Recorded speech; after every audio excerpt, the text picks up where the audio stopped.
This is The Tower by Twisted Knot and Dustin Eden, Forza Horizon 5's newest and most challenging event lab yet, with, at the time of writing this video, only 2 confirmed completions. You may be familiar with the now infamous Getting Over It with Bennett Foddy, which was one of the games that kicked off a whole new wave of challenge maps and full-on games centered around super hard obstacle courses. This style of gameplay has been around for ages though. I think my own introduction to it was back in the TF2 days, or a bit later in Guild Wars 2 with its iconic jumping puzzles. But today, especially with how big streaming is, there are dozens of games entirely centered around this style of gameplay. Chained Together is kind of the current flavor of the month, but there are obviously tons of others. If you've been around the gaming world for any time, you have probably heard of a game, map, or game mode that plays like this. And racing game fans will likely know of Deep Dip and its sequel, Deep Dip 2, a couple of famously extremely challenging custom maps in Trackmania. But when Dustin Eden reached out to me a few months ago and asked if Forza Horizon 5 had anything like this, anything similar to Deep Dip 2, I didn't have any great answers, but I knew exactly who to refer him to. Twisted Knot is one of Horizon 5's most famous event lab creators, and he specializes in fun, unique gameplay events that can be very challenging, but are also really fun and well designed. So I pointed Dustin in the right direction, he got in contact with Twisted Knot, and over the next few months, he kept me posted with a couple of updates on what would become the Deep Dip 2 of Forza Horizon 5. I watched from a distance with some interest in trying out the new map for myself until just this last Sunday, when I saw on Twitter that The Tower had finally been released. An 8-story, nearly 300-meter tall obstacle course on Event Lab Island that is challenging enough to make even the best players in the world lose their temper. Dustin streamed his own first attempts shortly after the track released this last Sunday, and after about 4 hours and 69 falls, nice, he had managed to make it about halfway up the tower. Right away though, the map started attracting the attention of the player base as a whole, and attracting the attention of a lot of creators. I was planning on checking out the map on my own time, but when I heard on Monday morning that it was so hard nobody had finished it yet, my competitive spirit kicked in, and I knew I had to give it a go as soon as I could. As I was getting my own stream ready and watching Dustin give it another go, I saw that Kuru was also live playing The Tower, and that DJS was planning on playing it. And then I saw that Jimmy Broadbent was even going to give it a go. The Tower was instantly catching on like wildfire, which meant that more and more players would be racing to the top. So I jumped into a convoy with Kuru, Dustin, Fast Miner, and a handful of others, and started my own climb to the top of the tower. If you have the chance to do this with buddies, I highly recommend it, because it's so fun to watch others succeed, and more importantly, suffer and fall to their doom, or get stuck as you honk and wave past them. So welcome to level 1. This level is understandably pretty easy. You've got a loop to contend with, which can flip your car, and then just a bunch of tight corners, elevation increases, and a couple of easier jumps. You might also notice a little pinata dino that will watch over you as you climb. And as you've seen, I have been taking the Hot Wheels Bad to the Blade, which in my opinion is an amazing vehicle for the tower, but is by no means the only option. You can take whatever gets you to the top. The kind of default selection, what Kuru, Dustin, and Twisted were all running, was the 2017 Ford Fiesta, which I started out in, and it was a strong pick.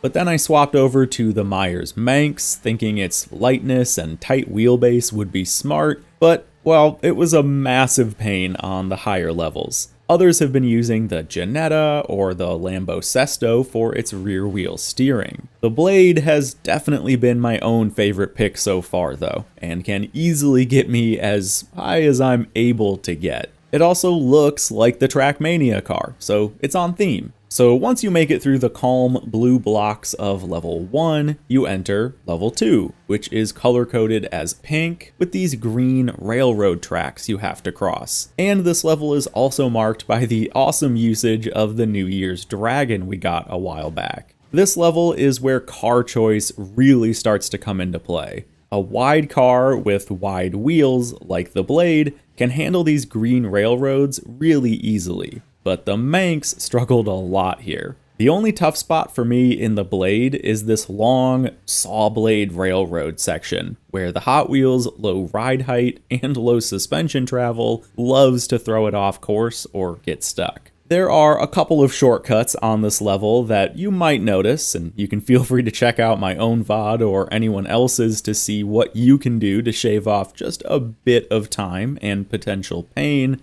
But shortcuts are few and far between. Dustin and Twisted did a great job of cutting down on many of the potential big skips, but anything you do find is still fair game here. All you've got to do is make it to the top. And once you've braved the green roller coasters of level 2, you'll make your way up to level 3, a relatively easy level in the right car and with the right skill. In the Fiesta and the Manx though, this half pipe ended so many of my runs. It is deceivingly challenging to get your car to transition over to the other side of the half pipe, and the risk of flipping the car here is very high. Making it past the bowl though leads you to a short pink section with a tricky jump and awkward hill that leads you to level 4. This is where things really heat up, and again where car choice matters so much. You've got to get your car across these narrow pathways without tipping,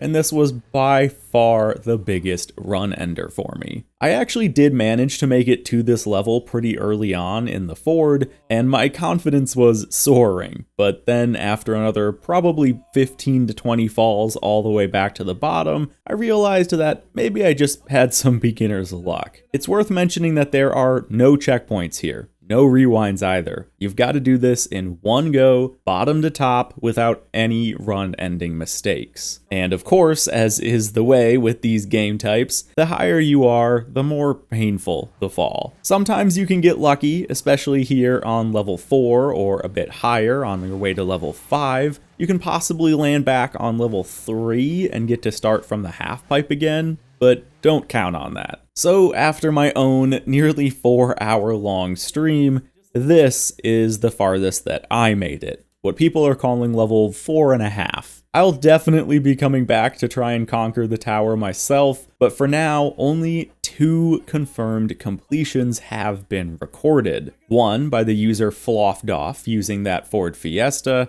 and the first official recorded completion made by well-known competitive driver ESV Green, who did it in just 6.5 minutes. Less than what Dustin and Twisted predicted for a perfect run. And Green crossed the finish line on Monday evening using the Lamborghini Sesto Elemento. I left a link to his full run in the description of this video, so definitely check that out if you want to see it. And Green has let me know that his challenge continues on, as he attempts now to climb the tower in a Peel P50. So if you have a penchant for pain, a desire for doom, a taste for the tower, definitely go check this one out and try to become one of the first people to conquer it. It has been amazing seeing the wider racing game community come together over something like this, and I'm so impressed with the work Twisted Knot put into it, and so happy that Dustin did manage to get a hold of him. Once more and more people start making it to the top, I'm sure a small speedrunning community could even sprout out from this, similar to what we've seen from other games, like Getting Over It or Deep Dip from Trackmania. Dustin has also expressed some interest in making an updated sort of remaster version, or even doing a completely new tower next year. And if you want one more piece of info to strike fear into your heart, Twisted Knot and Dustin both let me know that this 8-story tower uses up only 55% of the prop budget, meaning that a potential Tower 2 could be more than twice the size of this one. But of course, I've still got my own focus locked in on trying to at least just see the next few levels, let alone the finish line itself. So good luck everyone, thank you to Twisted and Dustin for creating this amazing map that gave the Horizon 5 community a jolt of new life, and thank you for watching this video. I'll see you in the next one.